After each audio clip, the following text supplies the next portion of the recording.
Leg 6 of the Longines Global Champions Tour, and the world's greatest horses, show jumpers and their fans gathered for 3 days of intense competition in the prestigious surroundings of Cannes on the French Riviera.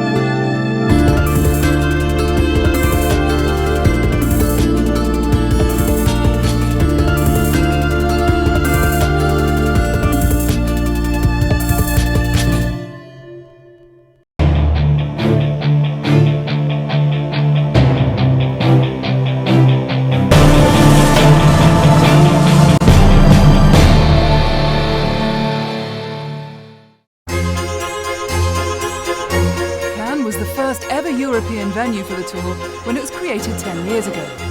This beautiful city is a favourite for both rider and fans. The Longines Global Champions Tour is a fantastic tour, and we're very fortunate to be jumping in fantastic countries all over the world. It's really today the most important series in the world. The best riders, they always came to Cannes. They love Cannes for the atmosphere, for the ambience, for everything. It's a really big show now, and it's I think it's the important shows in the world. Great sport, beautiful locations, and hopefully we win something. In 3 words, best show ever.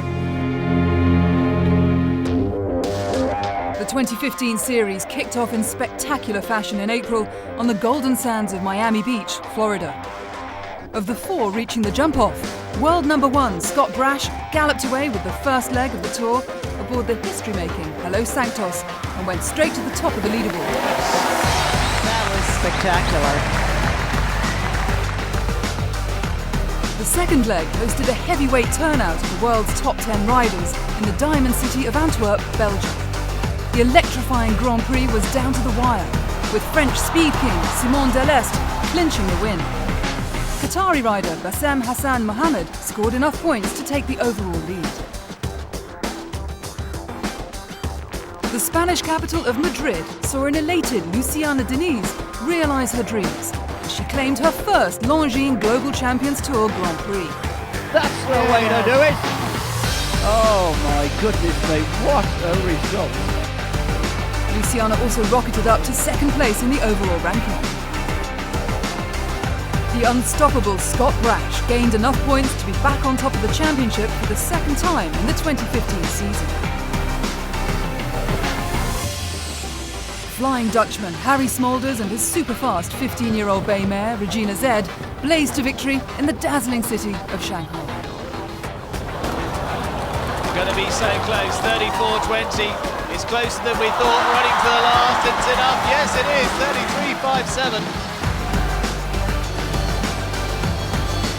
With Scott Brash still on top of the ranking, the tour moved to Hamburg, Germany for the 5th leg of the championship race. The informed US star rider Kent Farrington seized a dramatic victory, shaking up the overall championship, leaving Luciana Diniz in the number 1 spot. And in Cannes, she was in an optimistic mood about her chances. It's a great feeling, to be leading. I feel good to be here. I feel good that all my horses are jumping good. They're being in a really good form. I have my big goals here. If it's like last year, it's perfect. So I'm going to enjoy the moment and do my best here with the horses I have and enjoy riding them. With the fight for the top of the leaderboard really hotting up, Scott Brash, last year's Longines Global Champions Tour winner, living life on the road is a full-time job. I was in Saint-Tropez last week. The week before we were in Aachen in Germany.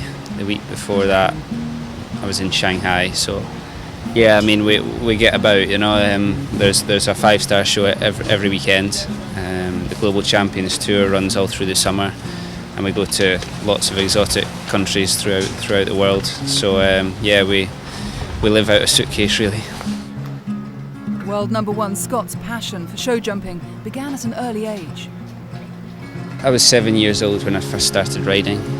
My dad bought me and my sister our first pony, and we used to just do like pony club games and jump little things about the place. I think I was 10 years old when I started jumping, and it just grew from there, and I've always loved the sport. I wasn't good at anything else at school or anything, so I had to be good at this.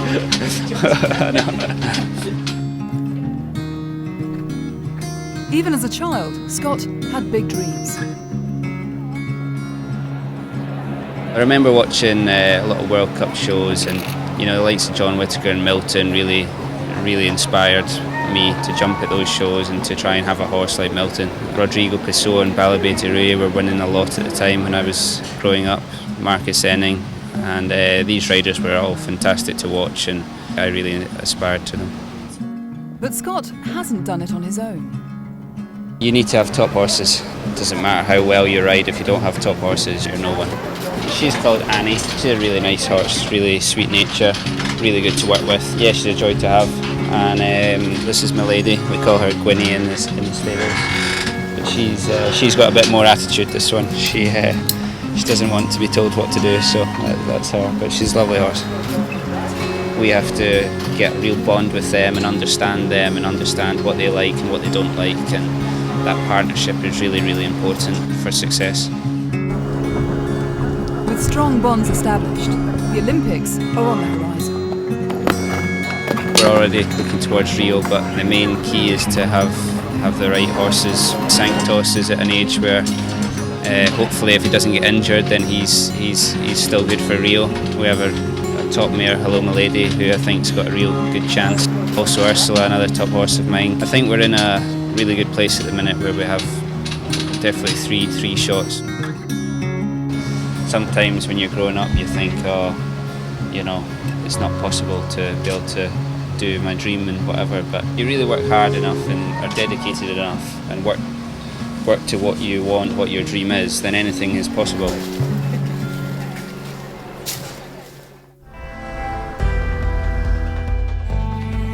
The atmosphere close to the beautiful Bay of Cannes and the famous Croisette was electric, with thousands of spectators and an army of fans.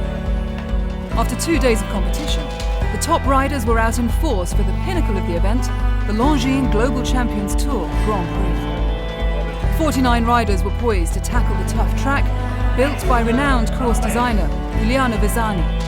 Finally, the stage was set for the first man on the course. The man that gets to be the pathfinder is Jérôme Morel of France on the Pontoise, and he'll be our first away with the 30-year-old by Voltaire.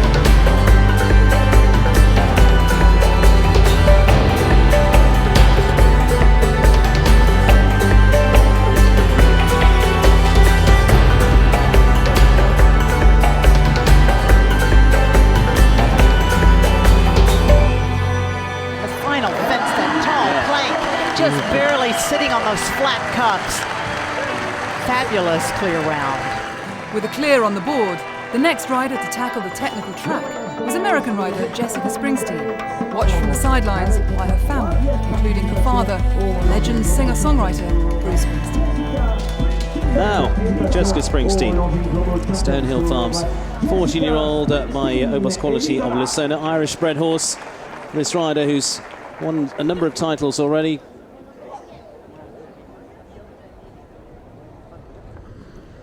Jessie working with Edwina Tops-Alexander now, and this has been her second horse for a while. She's had tremendous success on Vindicat, who's resting for a bit. But Jessie's done well with this mare, showed her at Central Park Grand Prix last year. Jessie's a beautiful rider, won all the equitation finals as a junior rider in the States, was the best of the best as a young rider.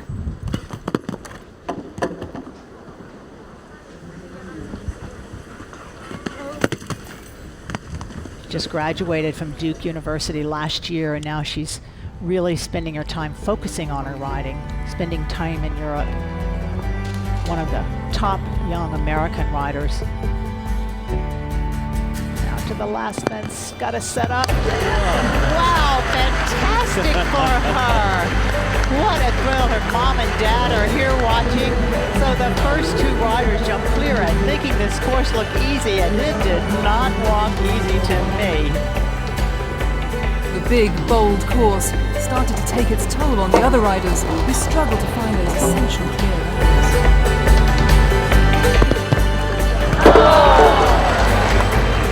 Even riders from the top 10 were being knocked out at this early stage.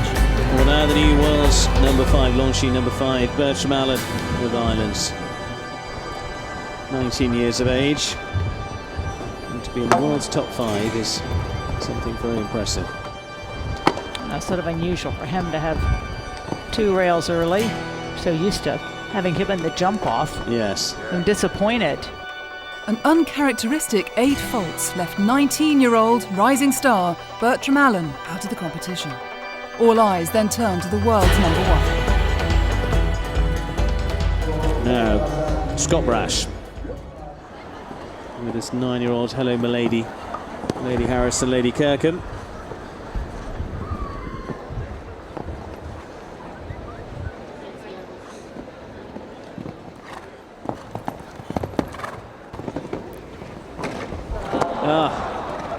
That didn't look a lot that touched that. Well, it shows he's human, yes. right? And the world number 1 was out of the running.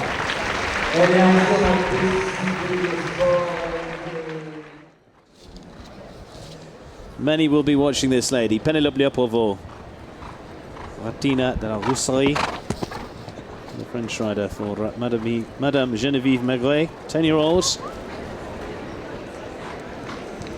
And she is motoring, isn't she? She usually is. Yeah.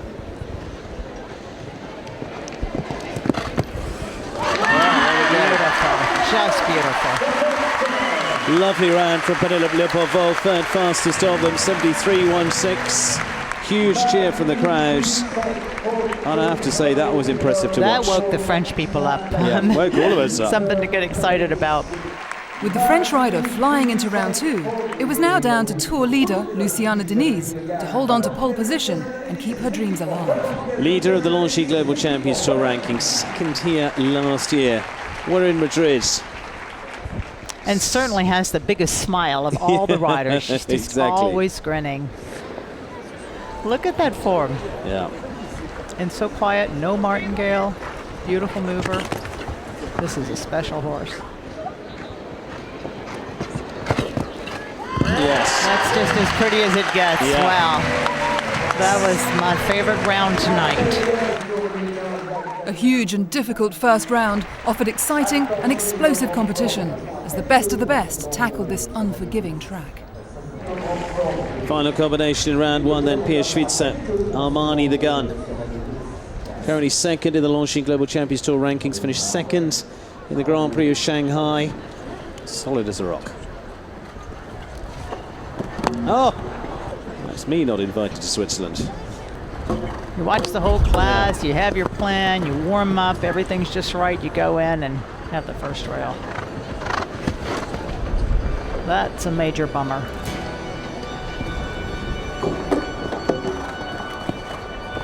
I guess tonight just wasn't meant to be. Yeah. Another rider was caught out by the technical calls. And with the world number 1 out of the competition, the top 18 went through to round 2.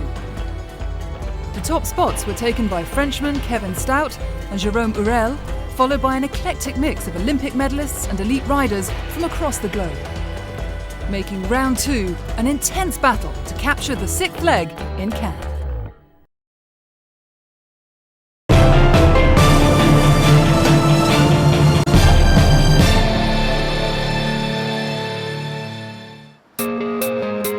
Back on the sun-drenched shores of Cannes, and the president and founder of the Longines Global Champions Tour, Jan Tops, is a proud man. As an ex-Olympian, his insight into the sport has helped mould the championship into what it is today. We are in beautiful, special locations in the world. The best top riders in the world always competing, with very good media involved. You know, when I was riding myself, I wanted to always see it grow, to see better circumstances for the sponsors, for the riders, for the owners and all the stakeholders involved. And that's how we came up, you know, with this concept. As well as competing at the highest levels, Jan is renowned for his training skills and celebrated for his uncanny knack of matching horse and rider. The instinct is from the beginning when you see a horse, their nerves of the horse, because the character of the horse, how steady or not steady, and how the riders is, who can ride with a more sensitive horse or not. There are millions of variables which I can tell you why this works and the other, it doesn't work. So it's not that easy to explain. In such demand for these skills, for now, Jan is keen to share his knowledge with as many people as he can. I spent the last couple of years to work with the Qatari people. There are a few people with a lot of talent. It's a great country to work for. I've had a lot of pleasures, and we qualified next year for the Olympics. It's a very exciting moment. But what does the future hold?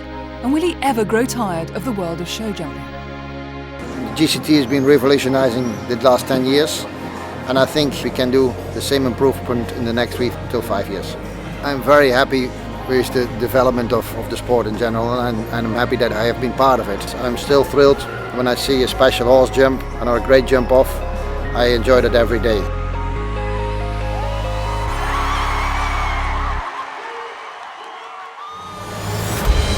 In the arena, tensions were high, and an expectant crowd watched the top 18 riders resume battle in round 2. While the champagne flowed, Jessica Springsteen took to the course, watched by her proud father. Despite a gallant effort, she narrowly missed out on a place in the jump-off, along with local favourites Kevin Stout and Jérôme Borel, to the dismay of the French fans. Oh no. My word. Italian Emanuele Gardiano also failed to make it through. Oh. And although Sheikh Ali bin Khalid Al Thani went clear, as well as British legend John Whittaker, their faults in round 1 meant they too fell short. Go on, John. Yes. Just 4 riders managed the elusive double. And so the first of the double clears, Michael van der Vleuten of the Netherlands. Where will we go from there? Who will join him?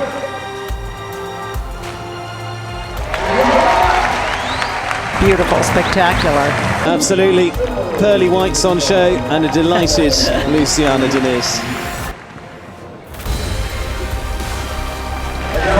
He's in there again, Rolf-Göran Bengtsson, Casall Ask in the mix. Oh, boy, what a try. The crowd wants a French lady. And the jump off. There's a big smile. That's one of the few smiles we've seen on Pénélope. There's 4 of them through now. Michael van der Vleuten, Luciana Diniz, or Rolf-Göran Bengtsson. Pénélope joining them. Michael van der Vleuten would have to set the pace in the final fight for the crown of Cannes, with tour leader Luciana Diniz to follow. Rolf-Göran Bengtsson third in line. And last to go, flying the home flag for France, Pénélope Leprevost. And it's an interesting jump off. A big gallop to start off, and then a quick turn to the right, another quick turn to the left, and then a big gallop across around the end of the ring with a flying option to steeplechase the last fence. There's got to be 20 strides between the last 2 fences. There can be a lot of changes at the top. Michael van der Vleuten to show us the way. VDL Group Herrera C for the Netherlands. Olympic silver, world gold. Better rider to start with. If you want to win at this level, you've got to go through the start as fast as you plan to go through the finish, and he starts with a big move. Going first. He wants to lay down a quick time, but be a little careful. Really needs to put a clear on the board. Here's the quick turn back to the double.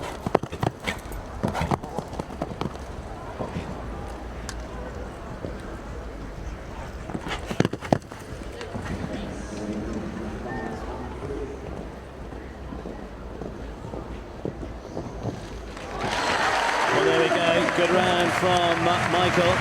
39.97. Michael van der Vleuten lays down the challenge. Now, last year's seconds. Can she go one more? She won in Madrid a few weeks ago. Luciana Diniz, leader of the Longines Global Champions Tour rankings. Fit for fun. Fit and fast, I think. Pretty good chance she'd keep her top ranking. Yeah. Regardless of where she finishes here.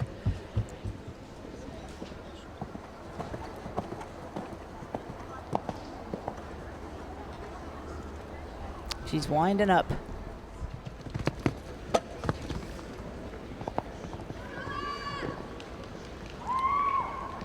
Already a go on from the crowd. That sharp.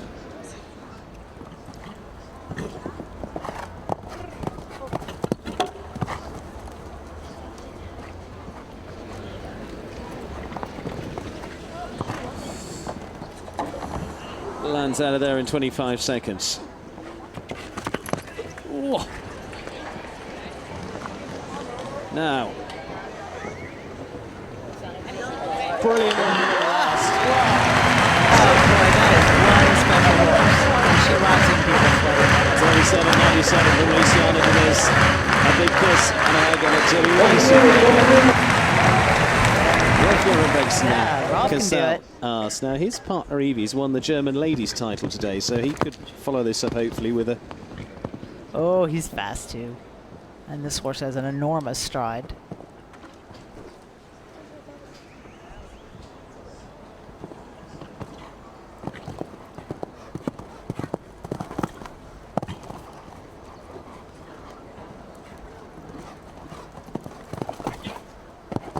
Now, Luciana was out of here in 25. They're pretty well level pegging.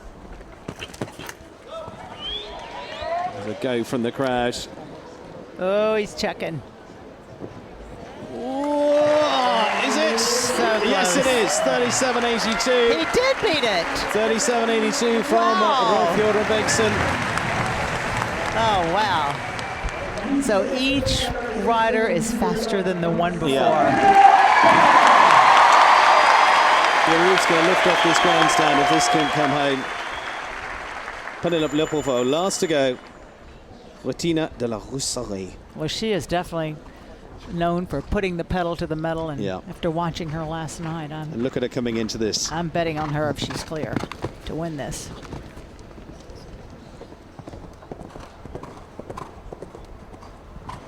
Whoa. Oh, a little slow there. A little slow galloping out of the turn. Come on. Come on. Can she make it up? Rolf out of here in 25. Come Same on. there. No. Come on. He said he checked the last. Come she on. can't. Oh, she's faster. She won't. She never took that. She does. Oh, look at that. Woo! That's what it takes. You got to gallop flat onto that last fence, and boy, did she ever. 36.86. It is a win for Pénélope Leprevost, Dina de la Rousserie, and she just let the handbrake off the finish. Every rider was faster than the one before. What a jump off. Full on gas to the last. I don't think she's going to slow down yet. That was brilliant. Absolutely brilliant.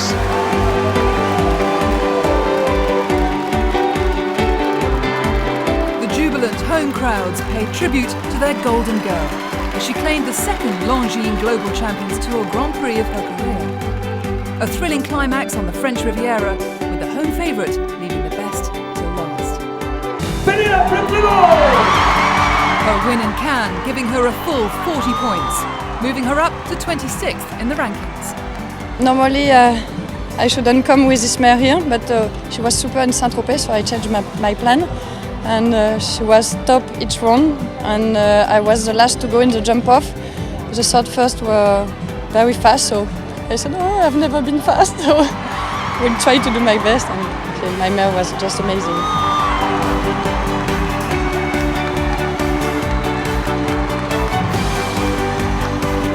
It was good news too for Swedish champion Rolf-Göran Bengtsson, whose second place finish meant he saw out the round on 99 points and jumped 6 places from 10th to 4th in the standings.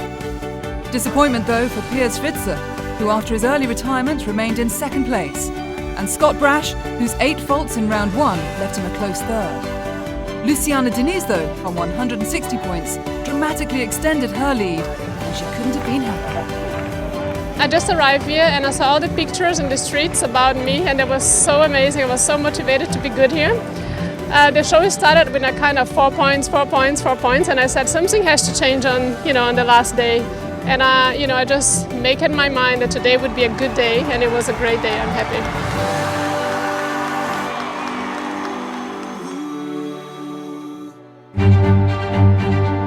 The seventh leg of the championship travels to the glitz of Monte Carlo. And as the tour reaches the halfway point, Monaco promises to provide the glamorous backdrop for yet more dramatic and dazzling displays from the world's show jumping elite.